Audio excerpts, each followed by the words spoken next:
بسم اللہ الرحمن الرحیم الحمد للہ وکفا وسلام علی عبادہ الذین اصطفی اما بعد فاعوذ باللہ من الشیطان الرجیم بسم اللہ الرحمن الرحیم ان تقرضوا اللہ قرضا حسنا یضاعف لکم ویغفر لکم واللہ شکور حلیم عالم الغیب والشہادۃ العزیز الحکیم صدق اللہ العظیم سبحان ربک رب العزۃ عما یصفون وسلام علی المرسلین والحمد للہ رب العالمین الصلاۃ والسلام علیک یا رسول اللہ وعلی آلک واصحابک یا حبیب اللہ الصلاۃ والسلام علیک یا نبی اللہ وعلی آلک واصحابک یا نور اللہ۔ الحمد للہ رب العالمین کہ اللہ تعالیٰ کا کروڑ احسان عظیم کہ اس نے اپنے پیارے محبوب مصطفیٰ احمد مجتبیٰ صلی اللہ تعالیٰ علیہ وآلہ وسلم کے صدقے اور وسیلے کے ساتھ ہمیں اس رمضان کی مبارک گھڑیاں اور مبارک ساعتیں عطا فرمائیں۔ میرے قابل عزت قابل احترام سامعین کرام، یہ وہ رمضان کہ جس کی پہلے بھی میں نے بتایا ہر ساعت ہر سیکنڈ میں ہمارے لیے رب کریم اپنی رحمتوں کا نزول نازل فرما رہا ہے۔ رمضان کریم میں ہر چیز کا ثواب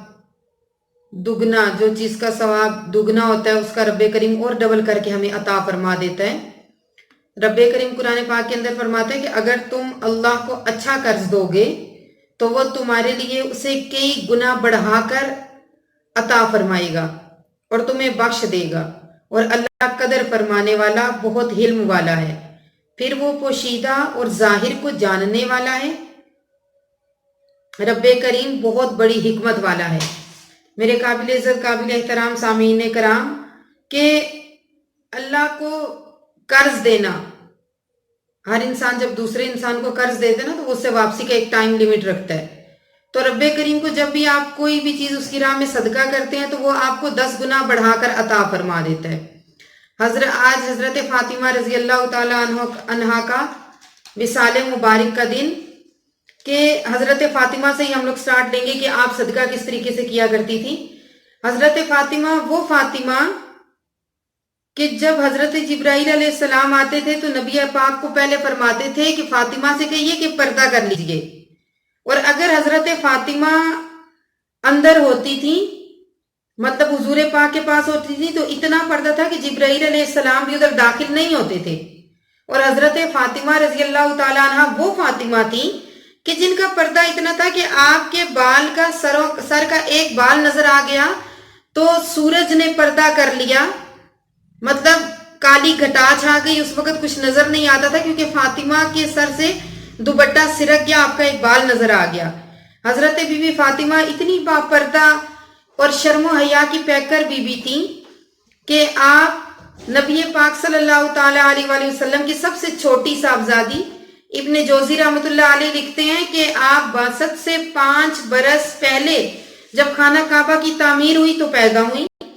حضرت فاطمہ وہ فاطمہ تھی کہ 18 سال 5 ماہ کی عمر میں جن کا نکاح حضرت علی کے ساتھ کروا دیا گیا، اور ان کا نکاح بھی ایسے ہوا کہ خواب کے اندر یا حضور پاک کو حضرت جبرائیل آ کے اطلاع دے گئے کہ فاطمہ کا نکاح علی کے ساتھ رب کریم نے طے فرما دیا، عرش اولی پر طے ہو چکا۔ تو میرے پاک نبی نے حضرت فاطمہ سے حضرت علی سے جب بات کی تو آپ نے پوچھا کہ حضرت فاطمہ سے پہلے اجازت لیجئے۔ اس میں ہمیں کافی سارے مسائل بھی ملتے ہیں کہ شادی سے پہلے لڑکی سے پوچھنا، اس کی اجازت لینا کس قدر ضروری ہے، کہ نبی پاک صلی اللہ تعالیٰ علیہ وآلہ وسلم نے حضرت فاطمہ سے پوچھا، آپ کی اجازت طلب کی، آپ سے اجازت لی، پھر اس کے بعد آپ کا نکاح حضرت علی کے ساتھ کروایا۔ میرے قابل عزت قابل احترام سامعین کرام، آپ اپنے والد محترم کی اتنی لاڈلی بیٹی تھی کہ نبی پاک صلی اللہ تعالیٰ علیہ وآلہ وسلم کہ وہ نبی کہ جس کے بارے میں رب کریم نے فرمایا وَرَفَعْنَا لَكَ ذِكْرَكَ، کہ ہم نے آپ کے ذکر کو بلند فرما دیا۔ اے میرے مولا تو نے کتنا بلند فرمایا، وَمَا أَرْسَلْنَاكَ إِلَّا رَحْمَةً لِّلْعَالَمِينَ، کہ آپ کو تمام جہانوں کے لیے رحمت بنا کر دنیا میں بھیج دیا۔ یہ وہ نبی کی جس کی جگہ جگہ پر، کہ جس کے بالوں کی، کہ جس کے زلفوں کی، جس کے چہرے کی، جس کے سجدے کی، رب کریم ایک ایک چیز کو قرآن کے اندر بیان فرماتا ہے۔ رب کریم کو جب اپنے محبوب کی زلفیں پسند آئیں واللیل فرماتا ہے، چہرہ پسند آیا والضحیٰ فرماتا ہے، ہاتھ پسند آئی یداللہ کے ہاتھوں والا نبی کہہ کر پکارتا ہے. میرا اور آپ کا نبی وہ نبی ہے کہ رب کریم کو جب شان پسند آتی ہے تو ورفعنا لک ذکرک فرماتا ہے. میرا اور آپ کا نبی وہ نبی ہے کہ رب کریم جگہ جگہ پر اگر کوئی نبی کے لیے اونچی آواز میں بات کر جائے تو رب کریم سورہ حجرات کو نازل فرما دیتے ہیں کہ اے محبوب ان سے کہو کہ آپ کے حجرے کے باہر کھڑے ہو کر خاموشی کے ساتھ کھڑے رہیں اور آپ باہر تشریف لے آیا کریں. اتنا ادب رب اپنے محبوب کا اپنے قرآن کے اندر سکھاتا ہے. اور پھر وہ نبی کی جس کے ہیبت سے کیسر و کسرا جس کی محبت میں گرفتار ہو جاتے ہیں، وہ نبی کے صحابہ کرام فرماتے ہیں کہ جب وہ وضو کرتا ہے، ایک بادشاہ فرماتے ہیں کہ میں نے آج تک ایسا نبی نہیں دیکھا کہ جب وہ وضو کرتا ہے تو اس کے وضو کے قطروں کو بھی صحابہ کرام اپنے ہاتھوں پر لے کر اپنے چہرے پر مل لیتے ہیں. میرا اور آپ کا نبی تو وہ نبی ہے. فرماتے ہیں کہ حضرت فاطمہ بات آتی ہے بیٹی کے اوپر کہ وہ نبی کی جس کی شان اتنی عظیم کہ اگر کہیں بھی چلا جائے تو صحابہ کرام اٹھ کے ملتے ہیں. دنیا کا ہر بادشاہ کھڑا ہو کے ملتا ہے، اور جب فاطمہ آتی ہیں تو محبوب مصطفیٰ اپنی جگہ سے اپنی نشست سے کھڑے ہو جاتے ہیں اور اپنی بیٹی کا ماتھا چومتے ہیں، آپ کو ادب کے ساتھ بٹھاتے ہیں کہ سدرا سے بھی عظیم ہے خیر النساء کا گھر، کرتی ہیں ساری منزلیں اس کے لیے سفر، اچھی طرح ہے حضرت جبرائیل کو خبر، جو مجھے پوچھے بغیر آئیں تو جل جائیں ان کے پر. پابندی سب کو کرنی ہے اس کے اصول کی، آتے نہیں بغیر اجازت رسول بھی. کہ حضرت فاطمہ وہ فاطمہ تھی کہ جن کے گھر کے اندر اگر فرشتہ بھی آتا تھا نا حضور سے ملنے کے لیے تو پہلے یہ پتا کر کے آتا تھا کہ بی بی فاطمہ اتنے پردے والی ہیں، کہیں وہ سامنے تو نہیں ہے. اور سامعین کرام، حضرت فاطمہ رضی اللہ تعالیٰ عنہ سے زیادہ آج تک میرے خیال میں کوئی بھی سخاوت کا اتنا زیادہ پیکر ہمیں نہیں ملتا کہ حضرت فاطمہ روزہ رکھتی ہیں، گھر کے اندر تھوڑا کچھ جو بھی کھانے کے لیے موجود ہے آپ روزہ رکھتی ہیں تو کیا دیکھتی ہیں کہ سائل آیا افطاری کے وقت پہ آپ اپنا سارا کھانا اٹھا کر اس کو جو بھی روٹی ہوتی ہے اس کو دے آتی ہیں. دوسرا روز گزرا آپ نے روزہ رکھا، گھر کے اندر صرف وہی کھانا موجود، سائل آتا ہے تو آپ اس کو دے آتی ہیں. یہ کس چیز کے لیے تھا؟ کہ یہ آپ کا ایمان پختہ تھا. اور جب آپ کا ایمان پختہ ہوتا ہے نا تو پھر آپ کو اپنے رب کریم کے اوپر پورا ایمان ہوتا ہے کہ اگر آپ اس کے راہ میں ایک تو وہ آپ کو 10 بڑھا کر عطا کرے گا. میرے قابل عزت قابل احترام سامعین کرام، حضرت فاطمہ کی زندگی میرے اور آپ کے لیے، ہم سب کے لیے وفا کا پیکر، حیا کا پیکر، ایمان کا پیکر کہ آپ نے اپنے شوہر کی عزت کرنا بھی سکھائی.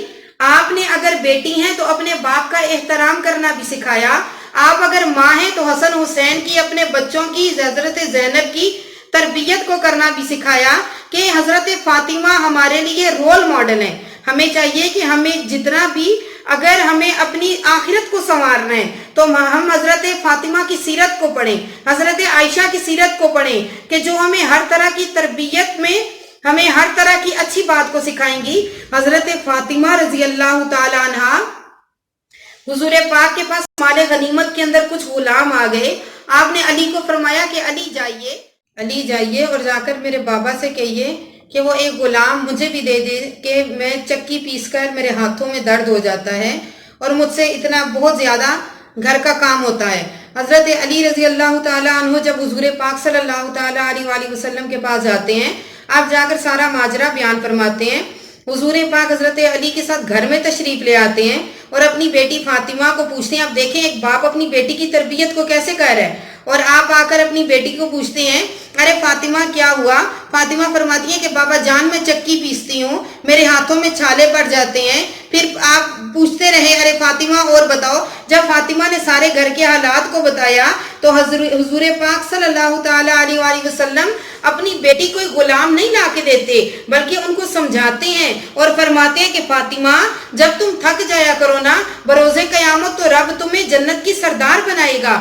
اور اگر تم تھک جایا کرو تو میری بیٹی فاطمہ تم اللہ کا ذکر کیا کرو، تم تسبیح فاطمہ جن کو ہم یاد کرتے ہیں سبحان اللہ پڑھا کرو، الحمدللہ پڑھا کرو، اللہ اکبر پڑھا کرو. میری قابل عزت قابل احترام سامعین کرام، ایک حضور، ایک نبی، ایک باپ اپنی بیٹی کی تربیت کو بتا رہا اور ساتھ میں اللہ کے ذکر کی اہمیت کو بتا رہے ہیں کہ جب تم اللہ کا ذکر کرو گے تو وہ تمہیں سکون دے گا، وہ تمہاری پریشانیوں کو دور کرے گا۔ تو قابل عزت قابل احترام سامعین کرام، یہ وہ فاطمہ ہے کہ آپ کا وصال، کہ آج 3 رمضان المبارک، آپ کا وصال 3 رمضان المبارک کو ہوتا ہے، آپ اس سے پہلے آپ کی تجہیز و تکفین میں بھی ہمیں وہ سبق ملتے ہیں کہ جو اس سے پہلے اور اس کے بعد کبھی نہ ملے۔ آپ حضرت اسماء بنت امیس کو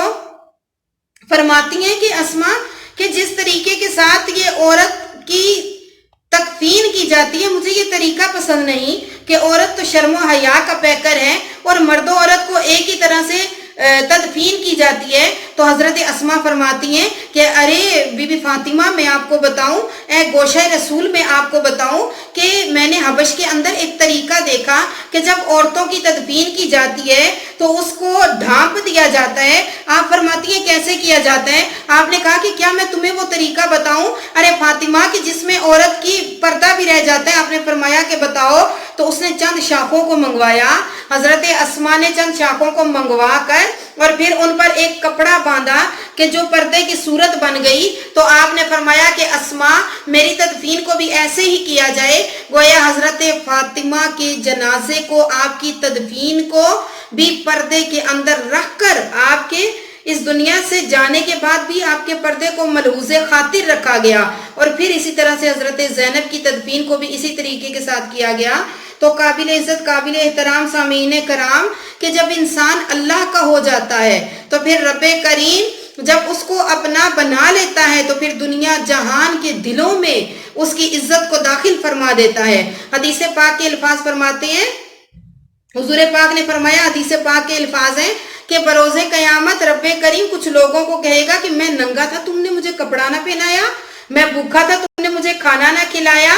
تو اس وقت لوگ کہیں گے مولا تیرا تو وجود اس طرح سے موجود ہی نہیں تھا کہ تو بھوکا تھا تو ہم تجھے کھانا کھلاتے۔ پھر اس وقت رب کریم فرمائے گا کہ جو بندہ بھوکا تھا اگر تم اسے کھانا کھلا دیتے تو میرے نزدیک ایک عظیم عمل ہو جاتا، اور جو وہ ننگا تھا اس کو کپڑے کی طلب تھی، تم نے اس کو کپڑا نہ پہنایا، اگر تم اس کو کپڑا پہناتے تو حقیقت میں تم مجھ سے اپنے اجر عظیم کو لیتے۔ تو قابل عزت قابل احترام سامعین کرام، صدقہ، حضور پاک علیہ الصلوۃ والسلام نے فرمایا کہ صدقہ تمام مصیبتوں کو ٹال دیتا ہے، اور صدقہ برائی کے 70 دروازوں کو بند کر دیتا ہے۔ آپ علیہ الصلوۃ والسلام نے فرمایا کہ صدقہ کر کے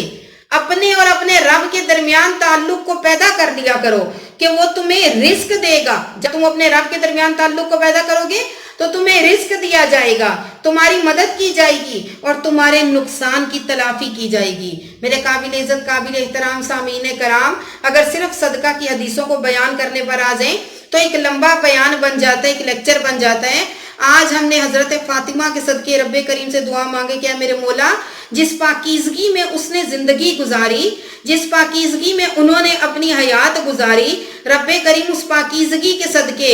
آج ہمیں اس کرونا جیسی بیماری سے بھی نجات عطا فرمائے، اور ہماری بچیوں کو، ہماری نوجوان نسل کو عزت کا، شرم و حیا کا پیکر بنائے۔ وآخر دعوانا الحمدللہ رب العالمین۔